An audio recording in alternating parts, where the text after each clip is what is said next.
The courtroom was packed, tension thick in the air as faces filled with worry looked on. Reporters stood in the back, pens in hand, ready to document what was shaping up to be one of the most jaw-dropping betrayals reality television had ever seen. At the front, sitting at the plaintiff's table, was Janelle Brown. Her hands were folded neatly in front of her, her face calm but clearly masking deep emotion. Years of pain, frustration, and hidden truths were bubbling beneath the surface, and now it was all coming to a head.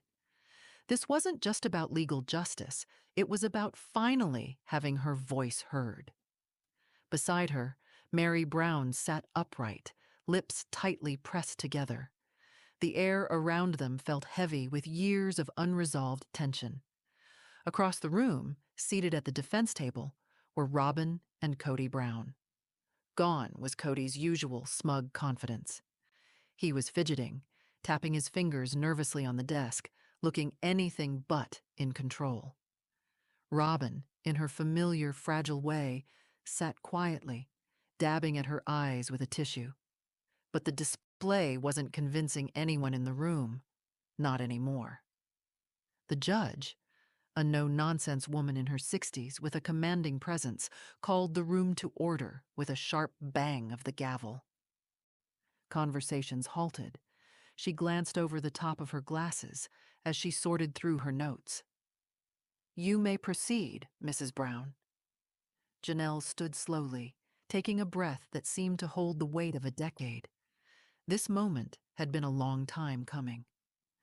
"Hi, everyone, and welcome back to the channel," she might have said in another world, maybe during a calmer time. But not today. Today was different. She faced the judge, voice steady and strong. "Kody and Robyn told all of us they had our best interests at heart. They said we were one family. But behind the scenes, they were handling the money in ways that broke our trust. They lied to this court and to us." A murmur rippled through the crowd. Kody squirmed in his seat, likely feeling the shift in the room. The same people who once saw him as the strong patriarch of a tight-knit family were now looking at him with suspicion and disappointment. Janelle didn't blink.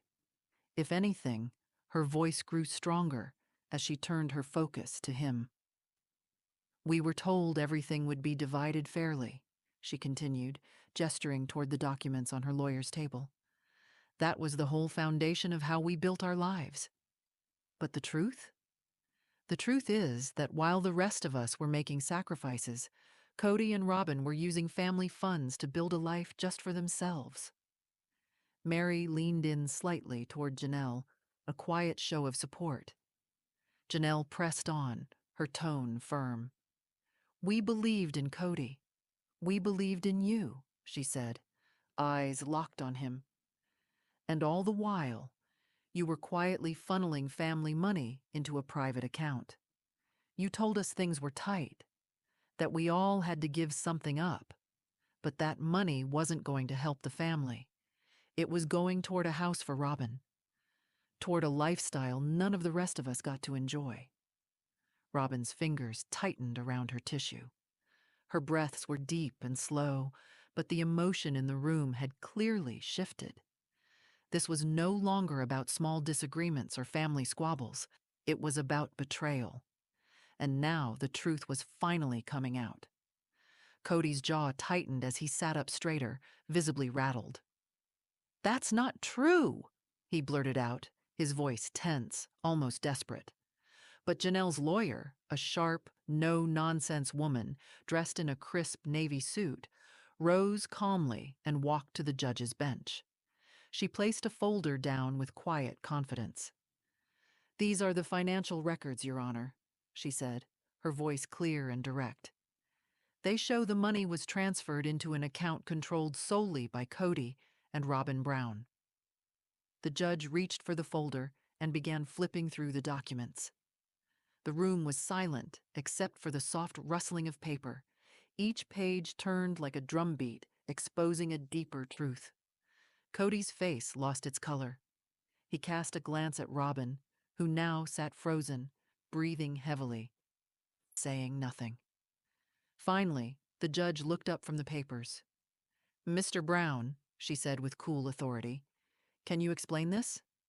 Kody squirmed in his seat. He licked his lips and stumbled over his words.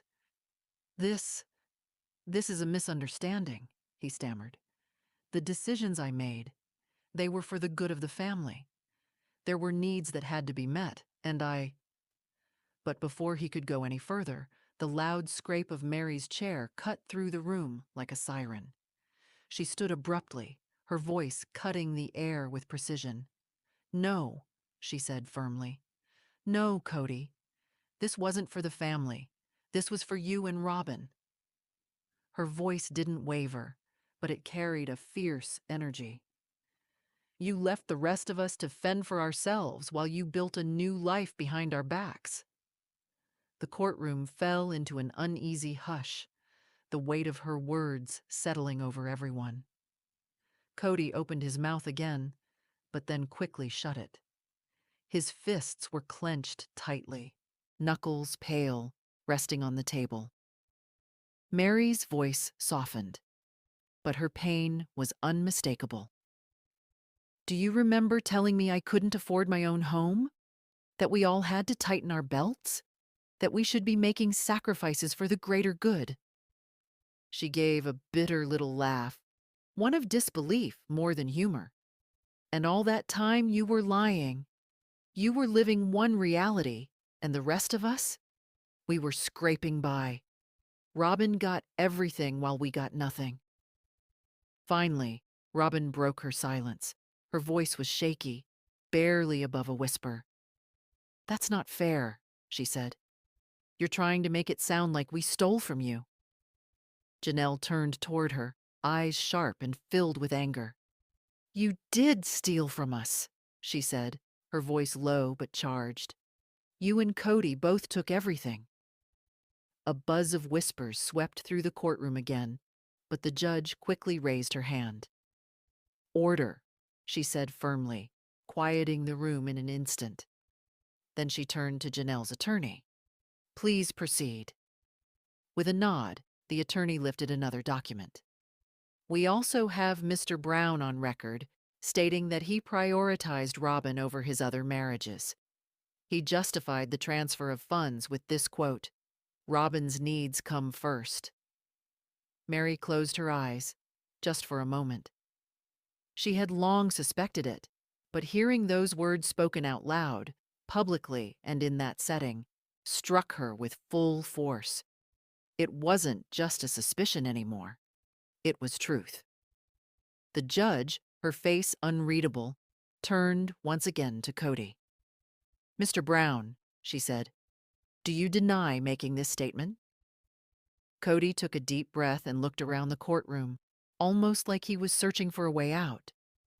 Over the years, he'd mastered the art of sidestepping awkward moments. But this time, there was no back door, no distraction, no escape.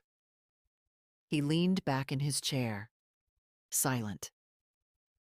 The tension in the room was thick, every second stretching longer than the last. The judge paused, letting the silence hang heavy before delivering her decision. Then, in a voice that left no room for misinterpretation, she said, "I conclude that Mr. Brown and Mrs. Brown have misrepresented facts to this court. The evidence clearly shows that these financial transactions were deceptive, and they will be held accountable." A stunned hush swept across the courtroom, followed by a low gasp. Kody's arms dropped to his sides, and his head followed. Defeated. Robyn sat still, her mouth slightly open, but no words came. What could she say now? Across the room, Janelle took a steady breath. There was no cheering, no outburst, just a quiet sense of resolution. Justice had been served. She turned toward Meri, who looked up from the table. Their eyes met, and though they didn't speak, their shared glance said it all. The truth was finally out. But the story doesn't stop there. Robyn Brown, once a bold, vocal supporter of polygamy on Sister Wives, had undergone a quiet transformation over the years. Once part of a large, complex family structure, she had gradually settled into a far more traditional lifestyle, just her and Kody. Gone were the plural marriage ideals she once defended so fiercely. Now, she looked like the picture of a 1950s housewife, complete with soft floral dresses, a luxurious $2.1 million home, and a family-oriented life. She and Kody even wore matching David Yurman rings, a symbol of their exclusive bond. Her home, filled with children and vintage-style decor, not to mention a rather large doll collection, was a far cry from the shared households of their past. Despite everything, Robyn didn't seem ready to let go. She clung to the idea of this forever marriage, even acknowledging on television that not everything was perfect. Sometimes things go wrong in paradise, she had admitted, a small glimpse of honesty about the friction between her and Kody. Still, even when they argued, often over petty things according to Robyn, she remained committed, determined, maybe even a little too much so. She had long since abandoned the more subtle power plays of her earlier years, like hinting to Kody that she would feel disrespected if he ever brought another wife into the picture. Instead, she seemed to embrace a lifestyle that felt, well, like something out of another era. Robyn had become a symbol of a very specific kind of domestic dream, the 1950s housewife ideal. And for some, maybe that's comforting. But for others, it feels like a step backward, especially in a world that's been pushing for progress and inclusion. In times of great social change, where conversations around race, gender, and identity have grown louder and more urgent, Robyn's life stands in stark contrast. While much of the world has moved on from rigid roles and outdated expectations, she seems to have leaned into them fully. Back in the day, when society expected every woman to smile sweetly and keep a tidy home, there were always those who challenged it. Hippies, feminists, and free spirits who chose flower power over conformity. But even now, decades later, there are still women who find comfort in the traditions of that time, living out their homemaking dreams in carefully curated domestic bliss. Robyn Brown, it seems, is one of them. In some corners of America, the 50s never quite left. You'll still find people who swap out modern appliances for vintage ones, serve old-school dinner party dishes like oysters Rockefeller and that strange but once popular ham and jello salad, and maybe even mix a proper Manhattan for their husband, who may or may not resemble Don Draper. It's no coincidence that Mad Men, a show steeped in mid-century values and glossy dysfunction, debuted in the early 2000s, but was set in 1960, a time just before the world started to shift. And while Kody Brown from Sister Wives might not share Don Draper's sleek charm or slick suits, the parallels, especially when it comes to control and commitment, are hard to ignore. Kody, as the head of a once polygamous family, was raised in a culture where men led and women followed. It was all he knew. So while he doesn't smoke Lucky Strikes or work in advertising like Don Draper, Kody's old-school mindset definitely shows. And Robyn? She seems perfectly fine letting him take the lead. Their dynamic works for them, on the surface at least. You can even see the symbolism. Kody proudly wears a matching ring with Robyn, showcasing their unity. It's a far cry from his past plural marriages, and an even further cry from the dysfunction that bubbled under the surface of those relationships. Their relationship gives off a curious blend of nostalgia and modern-day reality TV. Robyn, for instance, once tried her hand at jewelry making, and while she eventually put that aside, She embraced the full-time role of wife and homemaker, eschewing the standard 9-to-5 grind. But here's where things get a bit complicated. When Robyn married Kody, she reportedly carried more than $33,000 in credit card debt, much of it from stores like Victoria's Secret, a company that only recently began shifting away from its narrow view of beauty. So while her current life may seem plush and polished, the past tells a different story. That trad wife lifestyle may look picture perfect, but it comes with its own set of struggles. Because here's the thing. Living that kind of life only really works when the partner at the center of it, the man, is a genuinely good one. Supportive, respectful, reliable. If he's not, well, that dream quickly turns into a trap. Robyn has quietly acknowledged that she and Kody argue, often. She says he can be moody, even difficult. At times, she's hinted that he works against their relationship rather than for it. And that's where the cracks begin to show. Now, to be fair, Robyn isn't entirely financially dependent on Kody. She does earn her own income from sister wives, and that gives her some level of independence. But there are still signs that Kody holds the purse strings. Janelle has said that during their spiritual marriage, Kody was the one in charge of finances, something that might still be true with Robyn today. And if Robyn really does have to ask permission, or even just check in before making big purchases, that's not exactly freedom. That's financial control, dressed up in traditional values. You can hear it in the way Robyn talks about money. She wants to spend in ways that improve her life and make her family more comfortable. Kody, on the other hand, prefers to save and control where the money goes. It's a dynamic that creates tension, and over time, resentment. Even when Robyn talks about monogamy, there's a subtle sense of strain. She might have chosen this life, but that doesn't mean she's always happy in it. She's caught between wanting something simpler and realizing it might not be all it's cracked up to be. Because at the end of the day, being a trad wife might sound romantic to some, but only if the husband is up to the task. And more, it's starting to look like Kody Brown isn't. On the surface, Robyn Brown seems to have it all. Beautiful children, sparkling jewelry, a grand home, and yes, even that iconic white picket fence. It's the picture-perfect dream of the traditional wife lifestyle. But behind that glossy image, something feels missing.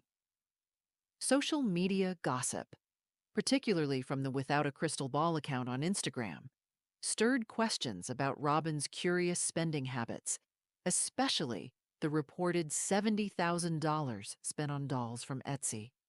While she might simply be an avid collector, for many, shopping becomes a way to cope with deeper emotional wounds. It's possible Robyn is using retail therapy to fill a void, one that even a grand home and family life haven't managed to satisfy. For people dealing with stress or emotional instability, shopping can become more than a hobby. It becomes an outlet, a way to regain control or distract from pain. And if Gwen Brown's revelations on her YouTube channel are anything to go by, Meri Kody might be overspending just to keep Robyn content. But is it working? Robyn might need something much deeper than material comfort.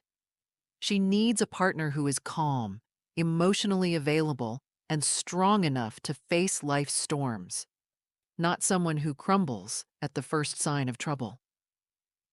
Kody, unfortunately, has not stepped up to that role. As the supposed head of their traditional household, Kody has been faltering. His behavior has grown more erratic, more emotionally volatile. The once smiling father figure has grown increasingly withdrawn and unpredictable. Robyn may have believed that monogamy would stabilize Kody, that giving him her undivided attention would bring peace. But it hasn't. Much of Kody's change of course can be traced back to tragedy. The devastating loss of his son, Garrison Brown, has taken a toll. Grief like that doesn't just vanish, it reshapes a person entirely. The weight of that sorrow has clearly affected Kody's ability to lead, to be present, or even to find joy in the life they've built. And that brings us back to Robyn. Because while the trad wife life has its comforts, structure, familiarity, purpose, it also comes with immense risk. If the husband falters, the entire structure wobbles. If he collapses, the life built around him crumbles too. For Robyn, it may be dawning on her that this fantasy can only hold up if both partners are emotionally steady. It's not clear anymore whether that's still the case. Meanwhile, outside this emotionally tangled web, the other sister wives are finding their own paths and flourishing. Janelle, the self-driven matriarch, is building something new from the ground up, literally. Her new venture, Tata Farms, is a bold, independent move. She's channeling the ambition and grit of Mad Men's Peggy Olson, refusing to be confined by tradition or dependency. Then there's Meri, who's showing up with newfound confidence. Like Mad Men's Trudy Campbell, she's sweet but no longer soft. With support from a better partner and her own self-work, she's stepping into her own. She's edgy, wiser, and far more sure of herself than she was before. While Sister Wives and Mad Men are worlds apart, the emotional arcs of these women parallel each other in fascinating ways. The show may have started as a celebration, or at least an exploration, of plural marriage. But now it's evolved into something more real, more raw, and deeply human. As for Kody and Robyn, they might still be chasing that idyllic 1950s dream, the faithful wife, the leading husband, the picture-perfect home. But real life, as we all know, rarely follows the script. Their fantasy in Coyote Pass was supposed to be there forever. But these days, it looks more like a mirage than a future. Maybe they'll work it out. Maybe they won't. But whether Robyn is truly living the trad wife life or just surviving in it, one thing's for sure. They're no longer living the fairy tale they once promised each other. And happily ever after? That might just be another story altogether. As Sister Wives Season 19 unfolds with its usual whirlwind of tension and emotional upheaval, one thing is becoming increasingly clear. The show could use a fresh direction. The current season has peeled back the curtain on the fragile dynamics between Kody and Robyn, exposing deeper cracks in their already strained relationship. The confrontations have grown repetitive. Blame game is exhausting, and the emotional toll is starting to wear thin on viewers. That's why a potential Season 20 centered around Christine Brown might be exactly what the series needs. For nearly 2 decades, viewers have watched Kody parade his polygamous lifestyle with 4 wives. Yet now, only Robyn remains by his side. The others, Janelle, Meri, and Christine, have walked away, leaving Kody to face the consequences of his own choices. He's long claimed that his unwavering commitment to Robyn was the root cause of his fractured family. But perhaps it's not that simple. Despite Janelle and Meri still having a stake in the Coyote Pass property, Kody continues to delay a resolution. They want to sell the land. He refuses. He dithers. He deflects. And once again, the burden falls on everyone else, while he avoids making real decisions. The legal limbo has frustrated not only the Browns, but fans who are tired of the circular drama. Meanwhile, Christine has evolved.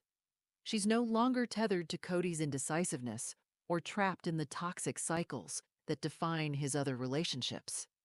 Her personal transformation has been remarkable, radiating joy, confidence, and peace. With her new life alongside David Woolley, Christine represents hope and renewal, qualities Sister Wives desperately needs to rediscover. It might be time to shake things up. A reimagined cast dynamic could breathe new life into the show. Kody and Robyn, though still present, increasingly seem like they're at war, not only with the world, but with each other. Conflict has always been a staple of reality TV, sure, but when that conflict becomes stagnant, when the emotional beats feel recycled, the story loses its power. Kody rarely takes responsibility. He plays the martyr. And as he spirals, audiences are left wondering if there's any growth left to see. Christine, on the other hand, is all growth. She radiates positive energy, and her scenes stand in stark contrast to the shadowy resentment between Kody and Robyn. She took a risk. She walked away. She found love. She found herself. That kind of arc is inspiring, not just dramatic. Her adventures with David add charm to her narrative. Together, they've ventured into business, subleasing a beautiful Airbnb property in Moab, Utah. Surrounded by the red rock cliffs and peaceful hiking trails, the space reflects Christine's own transformation. Serene, bold, and grounded in something real. Even her son, Peyton Brown, who's often been more reserved, visibly softens in her presence. Their warm relationship speaks volumes. These are the genuine moments viewers crave. No manipulation, no guilt-tripping, just connection. Christine doesn't shy away from sharing how fear used to dominate her decisions. But she didn't let that fear define her future. Instead, she faced it. She pushed through.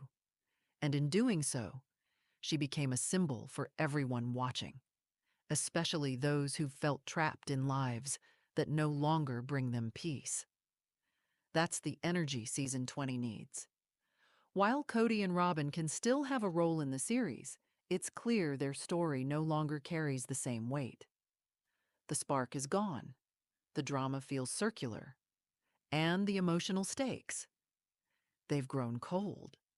Shifting the spotlight to Christine could revitalize Sister Wives, taking it from a show mired in dysfunction to one about rebirth, healing, and the power of personal growth. Her journey is not just entertaining, it's empowering. And in the world of reality TV, that might just be the most powerful narrative of all. With Kody and Robyn locked in endless bickering and the ex-wives still nursing old wounds, Sister Wives is at a dangerous crossroads. Unless there's a real, lasting resolution, especially regarding the unresolved Coyote Pass saga, the show risks becoming a tired loop of recycled conflicts. Viewers can only watch the same emotional battleground replay for so long before the story loses its grip. But there's hope, and her name is Christine Brown. Christine represents a different kind of love story, one built on courage, renewal, and the pursuit of joy. As Kody wallows in bitterness over the collapse of his once sprawling family empire, Christine stands tall as the woman who dared to leave in search of something more. She embodies growth, evolution, and authenticity, the very things Sister Wives needs to thrive. Her decision to sell her portion of Coyote Pass for just $10 wasn't about giving up. It was about letting go. Christine chose peace over profit, closure over conflict. That single act speaks volumes about her character. She wanted no lingering ties to a toxic chapter in her life. She chose freedom. And now, with her light-hearted, optimistic energy, Christine could lead the series into an entirely new era, one focused not on rivalry, resentment, and regret, but on second chances, healing, and independence. While the shadows of Kody and Robyn's turmoil still linger, their emotional tension might serve as a slow-burning subplot rather than the main act. Let Christine take the spotlight.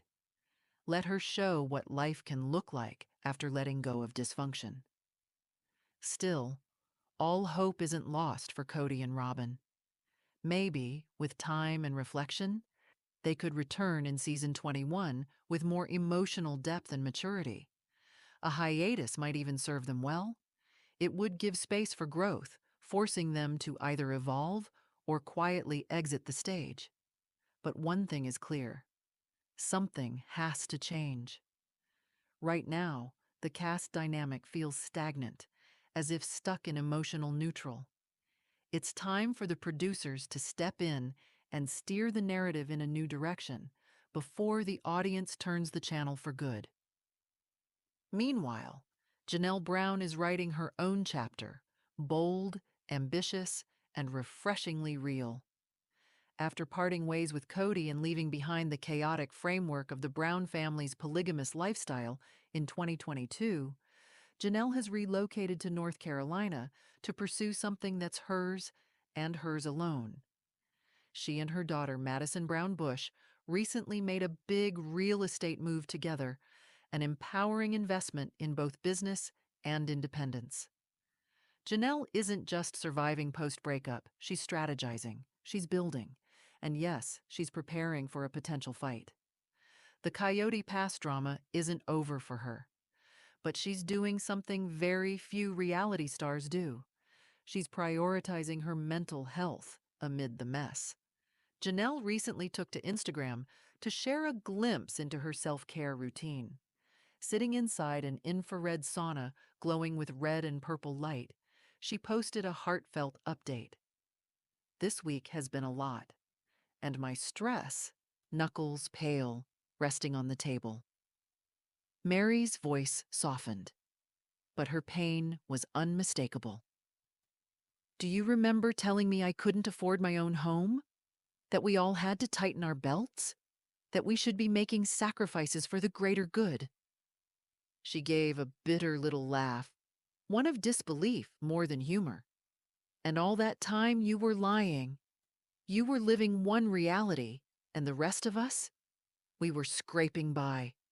Robyn got everything while we got nothing." Finally, Robyn broke her silence. Her voice was shaky, barely above a whisper. "That's not fair," she said. "You're trying to make it sound like we stole from you." Janelle turned toward her, eyes sharp and filled with anger. "You did steal from us," she said, her voice low but charged. "You and Kody both took everything." A buzz of whispers swept through the courtroom again, but the judge quickly raised her hand. "Order," she said firmly, quieting the room in an instant. Then she turned to Janelle's attorney. "Please proceed." With a nod, the attorney lifted another document. "We also have Mr. Brown on record, stating that he prioritized Robyn over his other marriages. He justified the transfer of funds with this quote, 'Robyn's needs come first.'" Meri closed her eyes, just for a moment. She had long suspected it, but hearing those